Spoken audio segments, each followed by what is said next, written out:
سلام سلام أكل كرنا عالم التركو كورات فتواتني حواتي كما يقنيكم كما ياللهم دحانديكم أنا سلامي إكزابيري مسكن كم أنا سلام زلخو سلام كتخونونا يخل جزية تمنيتيو نكون دموت حكم سنبة كريستيان فوراتي حواتي ناقمي خقبر الله صراحة رمضان خميني أخن دحانديكن أنا سلامي إكزابيري مسكن إيش مبارحة الزولة نصحف اللاتني نصحفي رأسي ጥበበኛ ሔዋን እያ ትብል ሓደ መዓልቲ ሓንቲ ጽብቕቲ ገርዞ ሩባ ወሪዳ ማይ እንዳቐድሐት ሓደ መንእሰይ ኣብ ማዕድኡ ይሪኣ እሞ እንዳጎየ ከይዱ ስምዒ እንዶ ኣንቲ ሓፍተይ ኣዋልድሲ ተንኰለኛታት ኢኸን ይብላ ንሳ ከዓ ዓው ኢላ ኣእወየት ኡይ ትብል እሞ ሕጂ ክደፍረኒ ኢሉ ኢለ ክነግሮም እየ እዞም ዓዲ ድማ ክቐትልኻ እዮም ትብሎ ንሱ ድማ እንታይ ኮይንኺ ኣነ እኮ ለባም መሲልኒ እየ ሓቲተኪ እምበር ኣብ ልዕለኻ ሕማቕ ሓሲበ ኣይኮንኩን ይብላ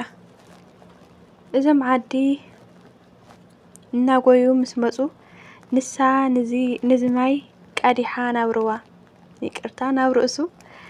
ትደፍአሉ እሞ እንታይ ኮይንኺ ምስ በልዋ ናብዚ ቓላይ ኣትየ ነይረ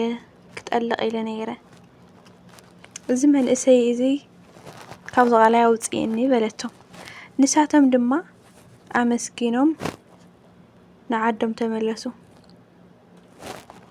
ብዚ ዝተገረመ መንእሰይ ንምንታይ ኢኺ ደኣ ከምኡ ገይርኺ በላ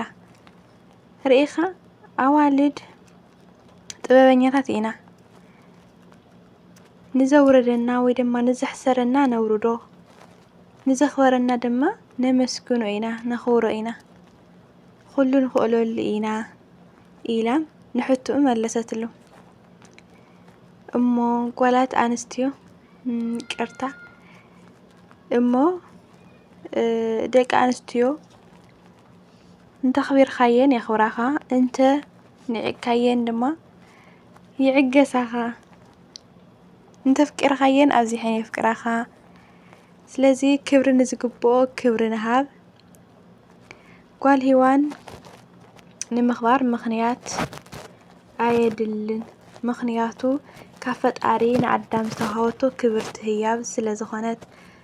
ክብሪ ንኣሕዋትናን ንኣዴታትናን እያ ትብል ናይ ጽሑፈይ ርእሲ ፍቕራት ኣሕዋተይ እንተ ደኣ ፈቲኽምዋ ላይክ ሰብስክራይብ እንዳገበርኩም ኣበራትዕኒ ጀማሪት እየና ምኽርኩም ተግሳጽኩም ኣይፈለየኒ እንዳበልኩ ፍቕራትን ፍትዋትን ኣሕዋተይ ነበረኒ ጻንሒት እዚ ይመስል ሰናይ ንዓኹም ብሩኽ ሰንበት